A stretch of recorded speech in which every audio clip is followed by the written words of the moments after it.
Hey, what's up guys? Welcome back once again. So दोस्तों आज की कहानी जो एक्सप्लेन करने जा रहे हैं उसका नाम है केव। तो कहानी की शुरुआत में हम एक आर्कियोलॉजिस्ट की टीम को देखते हैं जो अपने सामानों के साथ एक केव की ओर बढ़ रही है। लेकिन तभी उनकी नज़र ऊपर ऊंचाई पर बने एक चर्च पर पड़ती है जो काफ़ी पुराना लग रहा था। उसी को देखने के लिए टीम अंदर जाती है जहाँ उन्हें पुराने ज़माने की कई सारी चीज़ें देखने को मिलती है, जिसे देखते ही वो उसमें खो जाते हैं। अब ये सब देखकर उनके अंदर और जिज्ञासा बढ़ती है और चीज़ों को ढूंढने की, इसलिए वो और अंदर जाते हैं और चर्च के फ्लोर पर एक धमाका करते हैं ताकि वो नीचे जा सके। लेकिन इससे पहले ही वो बारूद फट जाता है और एक तेज का झटका पैदा होता है और देखते ही देखते वो पूरा चर्च ढह जाता है। क्योंकि वो पुराना बना हुआ था, अब पूरी टीम जाकर नीचे गिरती है, लेकिन उन्हें ज़्यादा कुछ चोट नहीं आती। पर वहाँ उन्हें एक अजीब सी आवाज़ सुनाई देती है जो किसकी थी ये तो किसी को पता नहीं था, लेकिन इतना ज़रूर कह सकते हैं कि वो ज़रूर चर्च के गिरने से आ रही थी या फिर कुछ रहस्यमयी आवाज़ें हों, क्योंकि उस चर्च में बहुत सी पुरानी ग्रेव भी मौजूद थी। यहाँ से सीन शिफ्ट होता है और हम एक और आर्कियोलॉजिस्ट की टीम को देखते हैं जो अब उसी केव में जाने की तैयारी में है। या हम आपको बता दें कि ये पिछले वाली टीम के 4 साल बाद का समय है, लेकिन यहाँ किसी को पता नहीं चला कि आज तक वो पिछली वाली टीम कहाँ गई। अब ये टीम जब नीचे जाती है तो इन्हें वहाँ काफ़ी गहरा पानी मिलता है, जिसके अंदर जाने के लिए इन्हें ट्रेनर स्कूबा डाइवर की ज़रूरत पड़ेगी। इसलिए टीम का हेड डॉक्टर निक एक बेहतरीन स्कूबा डाइवर की टीम से बात करता है और बताते हैं आपको एक ऐसी जगह जाना है जहाँ आज से पहले कई लोग जा चुके, लेकिन बहुत ही कम लोग वहाँ से वापस आ पाए। अब ये सुनकर वो टीम थोड़ा घबरा जाते हैं, लेकिन उन्हें इसके लिए काफ़ी मोटी रकम मिलने वाली थी और अपने सामानों के साथ इस स्पॉट पर आने के लिए रवाना हो जाते हैं। जब वो साइट पर पहुंचते हैं तो वहां उन्हें कुछ पुराने जूते भी मिलते हैं जो उन्हीं आर्कियोलॉजिस्ट टीम के थे जो सालों पहले यहाँ पर आई थी। वहीं टेलर जो कि डाइवर टीम का मेंबर होता है वो डॉक्टर कैथरीन से मिलता है और उन्हें कुछ इक्विपमेंट दिखाता है। ये देखकर कैथरीन काफ़ी इंप्रेस होती है। इसके बाद रात में दोनों टीम के मेंबर आपस में प्लान को डिस्कस करते हैं, जिसमें जैक अपनी टीम को बताता है कि हम इस केव में 18 दिनों तक रहेंगे, वहाँ मौजूद सारी चीज़ों को एक एक करके ऊपर भेजेंगे, इसलिए हमें अपने सारे सामानों को पहले से चेक कर लेना है ताकि कल कोई गड़बड़ ना हो। तभी वहाँ डॉक्टर निकोली आती है और उन्हें कुछ चीज़ें दिखाती है जो कि केव के अंदर से मिली थी, जिसमें से कुछ एंटीक आर्ट्स भी थे, जिसमें साफ दिख रहा था कि ये पिक्चर ज़रूर किसी भयंकर चीज़ की हो या फिर किसी भयानक जीव की हो। इसके बाद वो उन्हें कहानी भी बताते हैं जो पास के ही टाउन वालों में बहुत ही मशहूर है। वो कहानी ये थी, सालों पहले जो इस शहर का राजा था वो एक बार इस केव के अंदर गया था क्योंकि उसे खबर मिली थी कि यहाँ कई टन गोल्ड छुपा हुआ है। लेकिन जब वो अंदर गया तो वहाँ उसका सामना किसी अद्भुत चीज से हुआ, जिसके बाद वो कभी ऊपर नहीं आ पाए। अब यहाँ जैक की टीम को इन सब बातों पर यकीन नहीं था क्योंकि ऐसी कहानियां हर पुराने खंडर की होती हैं, लेकिन निकोली जिस तरह से ये सब बता रहा था उसे ये साफ पता चल रहा था कि जरूर इस बात में थोड़ी सच्चाई है और इसीलिए उन्हें संभल कर नीचे जाना होगा। नेक्स्ट डे पूरी टीम एक एक करके नीचे जाने लगती, जहाँ हम पहली बार उस केव की पूरी इमेज देख पाते हैं जो भी ज्यादा विशाल और भयानक थी, क्योंकि वहाँ बहुत ही पुराने नुकीले चट्टानें थी और नीचे बहुत ही गहरा पानी था।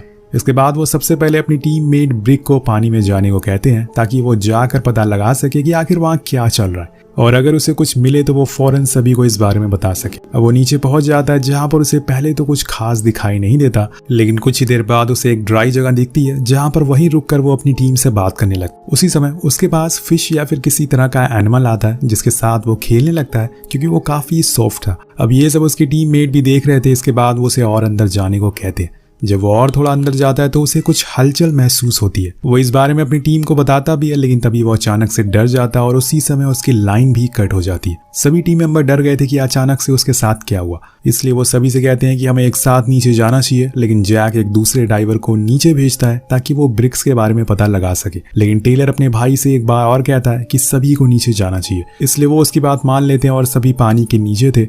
वो बीच में पड़ने वाली नायाब चीज़ों की फोटो भी क्लिक करते हैं और कुछ जो अनमोल चीज़ें मिलती हैं उन्हें अपने पास रख लेते हैं। जिसके कुछ देर बाद वो ड्राई जगह पहुंच जाते हैं जहां पर लास्ट बार ब्रिक से बात हुई थी। वहां उन्हें ब्रिक के सारे सामान भी मिलते हैं, लेकिन वो कहीं नहीं था। ऐसा लग रहा था कि जैसे वो उन सामानों को छोड़कर अपनी मर्जी से कहीं गया हो। वहां उन लोगों को पिछली आर्कियोलॉजिस्ट टीम मेंबर के भी सामान मिलते हैं जो कि अब सड़ चुके थे, लेकिन तभी स्ट्रड नाम का ड्राइवर एक कोने पर एक जानवर मरा हुआ मिलता है, जिसे देखकर वो डर जाता है और चिल्ला देता है, जिस वजह से वहां पर जो भी और जानवर थे वो उस पर हमला कर देते हैं। उसे पानी के नीचे ले जाते हैं जहां पर एक विशाल जानवर आकर उसके टैंक पर हमला कर देता है, जिससे कि वो फट जाता है और उसकी आवाज सुनकर टेलर फौरन उसके पास जाता है। लेकिन तब तक वो जानवर स्ट्रड को अपने साथ एक गुफा में ले जा चुका था, जिसके अंदर किसी इंसान का जाना असंभव था क्योंकि वो बहुत ही छोटी थी। अब टेलर अपनी टीम के पास आकर सभी को स्ट्रड के बारे में बताता है, जिसे सुनकर सभी शॉक में थे कि आखिर ये कैसे हो सकता है। ये केव जमीन के इतनी अंदर नीचे है और ऐसे में किसी जीव का यहाँ पल पाना बहुत ही मुश्किल है। इसके बाद वो लोग दोबारा से स्ट्रट को ढूंढने के लिए जाते हैं, लेकिन उन्हें पता चलता है कि अब वो रास्ता बंद हो चुका है, क्योंकि जब स्ट्रट का टैंक फटा तो एक झटका हुआ जिसकी वजह से ये सारे पत्थर नीचे गिर गए। मतलब स्ट्रट भी अब जा चुका है। सभी वापस अपने बेस पर आते हैं, जहाँ पर जैक उन्हें बताता है कि हमारे पास 18 दिनों का ही सामान है, उससे पहले हमें यहाँ से बाहर निकलना होगा वरना बहुत दिक्कत हो जाएगी। तो ब्रिक कहता है कि हम लोग अब यहाँ से आगे नहीं जा सकते क्योंकि यहाँ कोई जानवर है, उसी ने स्ट्रट पर भी हमला किया है और क्या पता उसी ने आर्कियोलॉजिस्ट टीम को भी मारा हो। लेकिन जैक उसे शांत रहने को कहता है और वो डॉक्टर निकाई से भी इस बारे में पूछता है, लेकिन वो बड़ी धीमी आवाज में कहती है कि मैंने ऐसा कुछ आज तक कभी नहीं देखा। इसके बाद जैक और टॉप दोनों यहाँ से बाहर निकलने का रास्ता ढूंढने के लिए निकल जाते हैं, लेकिन अब यहाँ बेस में टेलर और ब्रिक के बीच में लड़ाई होना शुरू हो जाती है, क्योंकि उसका कहना था कि स्ट्रट की मौत उसी की वजह से हुई है, अगर वो उसके साथ रहता तो उससे कुछ नहीं होता। लेकिन तभी चार्ली आकर दोनों को रोक, जिसके बाद डॉक्टर निकोली उस मरे हुए जानवर को माइक्रोस्कोप पर देखते हैं। उधर जैक एक छोटी सी दरार के रास्ते से ऊपर जाता है, लेकिन तभी एक जीव उस पर हमला कर देता है, जिससे वो जैसे तैसे बचता है और फौरन अपनी टीम के पास आता है। वो अपनी पीठ पर चुभे हुए एक पंजे को अलग करता है जो कि उसी जीव का था, जिसे कैथरीन माइक्रोस्कोप से देखती है और उन्हें पता चलता है कि ये किसी किस्म का पैरासाइट है और इनका काम होता है मरे हुए इंसानों को खाना। इनके सूंघने और सुनने की शक्ति बहुत ही कमाल की होती है, लेकिन ये जीव इतने बड़े कैसे हो गए ये किसी को पता नहीं चलता।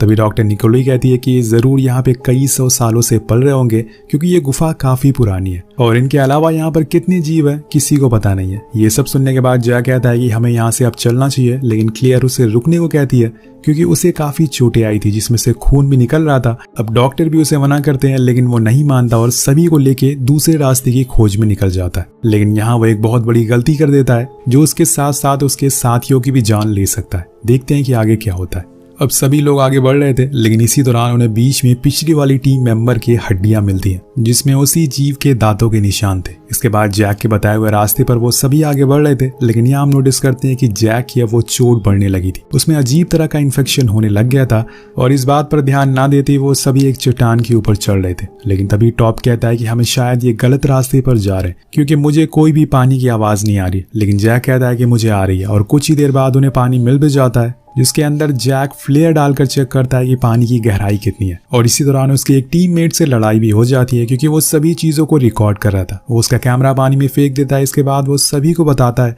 कि नीचे पानी बह रहा है, इसलिए हम यहाँ पे कुछ देर आराम करेंगे, फिर नीचे जाएंगे जहाँ से हम बाहर निकल सकते हैं। लेकिन इसी दौरान जैक को कुछ अजीब से दौरे पड़ने लगते हैं और ये देखकर दूर बैठे उसके टीम मेंबर कहते हैं कि उन्हें जैक की फिक्र हो रही है। तो टॉप कहता है कि मैंने आज तक उसे इतने गुस्से में कभी नहीं देखा। और उन सभी की बातें जैक यहाँ दूर बैठा सुन रहा था। अब उसे इतनी दूर की आवाजें भी सुनाई देने लग गई थी। ऐसा इसलिए था क्योंकि उसे जीव ने सबसे पहले जैक के ऊपर हमला किया था और वो अभी तक जिंदा है। अब वो इन्फेक्शन उसके अंदर और फैलता जा रहा है, जिससे कि जैक की बॉडी में बदलाव आ रहे हैं। क्या जैक भी एक जीव बन जाएगा या फिर कुछ और? अब फिर से वो लोग आगे बढ़ते हैं, जहाँ पर उन्हें एक वाटरफॉल दिखाई देता है जो तेजी से नीचे गिर रहा था। जैक कहता है कि हमें इसमें कूदना है जिससे कि हम यहाँ से बाहर निकल सके, लेकिन कैथरीन कहती है कि यह रास्ता सही नहीं है, हमें नहीं पता कि यह झरना कहाँ जाता है, कहाँ पर खत्म होता है। पर जैक अपनी जिद पर अड़ा था और वो सबको वही करने को कहता है और एक एक करके सभी नीचे कूदते हैं। लेकिन कैथरीन का पैर कोई चीज पकड़ लेती है और वहीं टॉप पर सभी लोग नीचे आ जाते हैं। लेकिन कुछ समय के बाद कैथरीन भी नीचे पहुंच जाती है, पर उसी दौरान नीचे कैथरीन को कुछ महसूस होता है। वो टॉप से कहती है कि नीचे देखो कोई चीज है। जब वो नीचे देखता है तो वहां उसे एल फिश दिखाई देती है जो उनके पास घूम रही थी। उसी दौरान ऊपर से डॉक्टर भी गिर जाती है। अब सभी एक साथ थे, लेकिन तभी वहां जीव आ जाता है और वो डॉक्टर पर हमला कर देता है और उन्हें घसीटते हुए अपने साथ ले जाने लगता है। कैथरीन बहुत कोशिश करती है कि वो उन्हें बचा सके, कर नहीं पाती। यहाँ जैक उस जीव का पीछा भी करता है और देखता है वो डॉक्टर को मारकर फिर उसी केव में ले जा रहे। पर उसी दौरान उसकी नजर उस जीव के शरीर पर पड़ती है जहाँ एक टैटू बना था, जिसे ये साफ पता चल रहा था कि ये जीव किसी समय पर इंसान हुआ करता था, क्योंकि ऐसे टैटू कोई जीव तो बना नहीं सकते। और क्या पता ये जीव पहले आई हुई टीम इंसान वाला हो और अब ये जीव में बदल गया हो। अब ये देखकर जैक बहुत डर जाता है क्योंकि उसे इसी जीव ने काट रखा था। लेकिन वापस आकर वो ये बात किसी को नहीं बताता, फिर सभी को किनारे पर आने को कहता है, जहाँ पे कैथरीन उसे बहुत सुनाती है क्योंकि उसकी वजह से डॉक्टर की मौत हो गई। डॉक्टर ने मना किया था कि कोई गहराई में नहीं जाएगा। क्या पता उन्हें इस जीव के बारे में पहले से कोई जानकारी हो जो इन्हें बचा सके। वे एक जगह आकर ये बैठ जाते हैं जहां पर इन्हें सामने से पानी का तेज बहाव दिखता है और सभी उसके अंदर जाने लगते हैं। लेकिन जैक मना करता और कहता है कि हम सभी दीवार पर चढ़ेंगे और फिर वहां से दूसरी तरफ जाएंगे। कैथरीन टेलर से कहती है कि जैक ने अपना होश खो दिया है और वो टीम लीड करने की हालत में नहीं है। लेकिन टेलर उसकी बात अनसुनी कर देती है। अब जैक और टेलर दोनों चट्टान पर चढ़ने के लिए रेडी थे, पर उनसे पहले चार्ली वहां पर चढ़ जाती है और ऊपर पहुंच जाती है। लेकिन उसी समय उसे वो जीव दिख जाता है और यहाँ हम पहली बार उसे इतने करीब से देख पाते हैं, जो कि बहुत ही विशाल और खूंखार था। अब वो चार्ली पर हमला करता है, लेकिन वो नीचे कूद जाती है और लटक जाती है, पर वो जीव उड़कर उसके पास आता है और उसे पूरी तरह से कवर कर लेता है। अब यहाँ चार्ली के पास कोई ऑप्शन नहीं होता, इसलिए वो अपने सिलेंडर में आग लगा देती है, जिससे कि वो जीव जलकर नीचे गिर जाता है, पर इससे चार्ली की भी मौत हो जाती है। अब ये देखकर सभी टीम मेंबर टूट जाते हैं। वो एक एक करके अपने साथी को खोते जा रहे थे। तो जब जैक उसकी बॉडी को उठाकर लाता है, ये देखकर सभी लोग बहुत ही गुस्से में आ जाते हैं। लेकिन यहाँ हम एक और चीज नोटिस करते हैं कि जैक की बॉडी भी अब ट्रांसफॉर्म होने लगी है, जैसे कि मैंने आपको पहले ही बता दिया था। और ये चीज कैथरीन बहुत देर से नोटिस कर रही थी, इसलिए वो उसे कहती है कि तुम्हें अब लीड करना छोड़ देना चाहिए, अब से टीम लीड मैं करूंगी। लेकिन ऐसा होता नहीं है। वो कहता है कि अगर तुम लोगों को अपनी जान बचानी है तो मेरे साथ चलना होगा। दोनों में बहस हो जाती है, जिसकी वजह से टीम टूट जाती है, दो ग्रुप में बंट जाती है। जैक, टेलर और टॉप एक टीम में थे और बचे हुए लोग कैथरीन की टीम में, जो उन्हें नीचे पानी के रास्ते से बाहर ले जाने लगती है। लेकिन यहाँ जैक अपनी टीम को चट्टानों के रास्ते से एक ऐसी जगह ले जाता है जहाँ पर हजारों की तादाद में कंकाल थे। ये वही जगह थी जहाँ पर सालों पहले इस गांव का राजा अपनी सेना के साथ आया था, लेकिन वो जीव से जीत नहीं पाया और कुछ लोगों ने इस केव को बंद कर दिया। पर आज ये फिर से खुल गई। इसके बाद वो नोटिस करते हैं कि वहाँ एक जगह से ठंडा पानी आ रहा है, यानी कि वहाँ से बाहर निकला जा सकता है। वो सभी को वापस लेने के लिए जाते हैं, लेकिन उसी समय उसे एक दौरा आता है, जिसे देखते हुए टेलर कहता है कि तुम यहीं रुको, मैं उन्हें लेकर आता हूँ। उधर दूसरी ओर कैथरीन और उसकी टीम एक जगह पर पहुंच गई थी, लेकिन तभी वो जीव ब्रिक पर हमला करता है, जिसे देखकर एलेक्स और कैथरीन वहां से भाग जाते हैं। इधर टेलर बचते बचाते कैथरीन की टीम को ढूंढ रहा था, जहां पर उसे ब्रिक मिलता है, लेकिन तभी एक जीव आकर उसे एक दरार में खींच ले जाता है। वो उसके पीछे पीछे जाता है, लेकिन तब तक बहुत देर हो गई थी। मदर टाइम वो कैथरीन की लोकेशन उसे बता देता है, जिसके बाद वो फौरन उसके पास पहुंचता है और उन दोनों को लेकर जैक के पास, जहाँ जैक उनसे कहता है कि तुम्हें पानी के रास्ते से बाहर जाना होगा, लेकिन वहां भी उनका सामना बहुत सारे जीवों से होता है। तभी कुछ सिलेंडर नीचे गिर जाते हैं, जिसकी आवाज से वो जीव एक्टिव हो जाते हैं और एलेक्स के पीछे पड़ जाते हैं और यहाँ वो उसे भी मार डालते हैं। वहीं बचे हुए लोग पानी में छुप जाते हैं ताकि वो उन्हें देख ना सके, लेकिन ऐसा हो नहीं पाता और वो उन्हें भी ढूंढ लेते हैं, क्योंकि वो जीव सालों से यहाँ पर रहते हुए आ रहे हैं। तब जैक उन सभी जीवों से लड़ता है, क्योंकि उसके पास कुछ पावर्स आ गई थी, उसके अंदर भी उन्हीं का खून था। वो एक एक करके सभी को मार देता है और फिर वहां से जाने लगता है। लेकिन एक आखिरी जीव उस पर हमला कर देता है, तो वो सिलेंडर ब्लास्ट करके पानी में फेंक देता है और खुद उस जीव के साथ पानी में कूद जाता है और बूम, जिसके बाद पूरी केव ढहने लगती है। अब इधर बचे हुए लोग जो उसके बताए हुए रास्ते से एक नदी में आ जाते हैं और वहां से बाहर निकल जाते हैं। कहानी एक साल बाद आगे बढ़ती है, जहां पर टेलर और कैथरीन एक दूसरे से मिलते हैं। तो वो उसे कहता है कि मैं अपने भाई को बहुत मिस करता हूँ, लेकिन अगर वो यहाँ पर होता तब भी जिंदा नहीं रह पाता।